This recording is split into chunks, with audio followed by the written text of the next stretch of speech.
Sveiki, mėlyjeji, su jumis sveikinasi nekilnojamo turto brokeris Lukas Vilimas. NT brokeriu dirbu nuo 2013 metų ir šiame video jums pasakysiu, kaip legaliai nemokėti vienkartinio tarpininkavimo mokesčio už būsto nuomą. Nes šiandien Lietuvoje yra labai įdomi sistema. Brokeris įkelia skelbimą į portalą, atrakino duris, parodo butą 10 minučių ir tada pareiškia, bus taikomas vienkartinis tarpininkavimo mokestis. Už ką, mėlyjeji? Už atrakintas duris, už tai, kad nukopijavo skelbimą, už 15 minučių pasivaikščiojimą po butą ir blogiausia dalis ta, kad žmonės moka. Net nesusimastydami. Dažniausiai tokie brokeriai neturi tarpininkavimo su būsto savininko sutarčių. O kam ta sutartis, jeigu dirbama nemokamai? Tiesa labai paprasta. Brokeriai, kurie nesugeba parduoti savo paslaugų vertės savininkui, tiesiog nusprendžia uždirbti iš nuomininko. Jie pasako savininkui nieko nekainuos, aišku, nes mokėsite jūs. Vienkartinis tarpininkavimo mokestis dažniausiai prasideda nuo 150 eurų, tačiau esu girdėjęs atvejų, kai žmonės sumoka ir daugiau, apie 500 eurų. Ir dabar labai svarbu, aš visiškai suprantu šitą situaciją, kai žmogus pats kreipiasi į brokerį, pasirašo sutartį, brokeris kasdienį ieško objekto, atstovauja dėrybose, važiuoja į apžiūras, padeda dėl sutarčių, gina kliento interesus, tokiu atveju viskas logiška. Jūs užsakote paslaugą ir už ją sumokate. Bet jeigu jūs patys randate objektą skelbimų portaluose, patys važiuojate į apžiūrą, objektas jums stinga, tada brokeris, su kuriuo net nesate pasirašę jokios sutarties, pareiškia, mokėsite vienkartinį tarpininkavimo mokestį. Tai už ką jūs mokate? Nėra tarpininkavimo sutarties, nėra ir pareigos mokėti. Ir čia reikia suprasti vieną labai svarbų dalyką, ką brokeris atstovauja – nuomininką ar nuomotoją.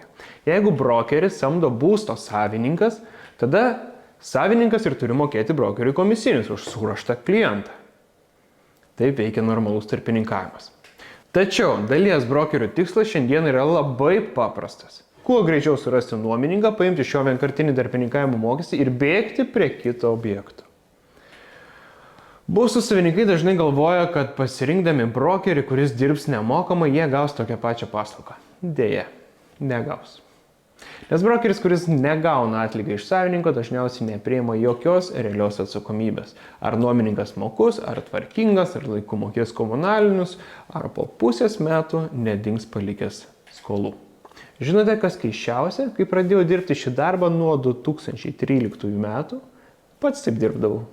Imdavau 500 litų tarpininkavimo mokestį. Ir žmonės mokėdavo su šypsena. Tuo metu galvojau, oho, čia tai pinigų kalykla. Tik vėliau supratau, kad toks modelis nėra teisingas. Po šio video tikriausiai susilauksiu nemažai negatyvų iš kolegų, kurie taip ir dirba iki šiol.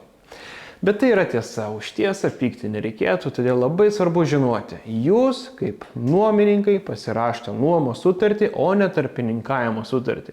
Jeigu su brokeriu nesate sudarę jokios tarpininkavimo sutarties ir neužsakėte jokių paslaugų, neprivalote mokėti jokio vienkartinio tarpininkavimo mokesčio.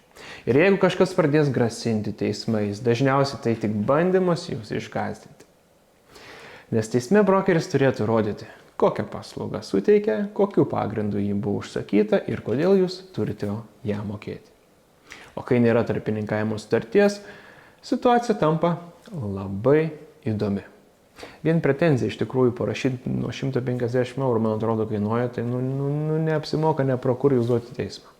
Todėl būkite ramus, pasirašykite nuomos sutartį, o brokeriui tiesiog palinkėkite, kuris ima vienkartinį tarpininkavimo mokestį, už durų atrakinimą, kad šį darbą dirbtų sąžiningai. Jeigu video jums buvo naudingas, paspauskite like, prenumeruokite ant ttv.lt ir pasidalinkite šiuo video su visais savo draugais. Dėkingas. Gražaus vakaro.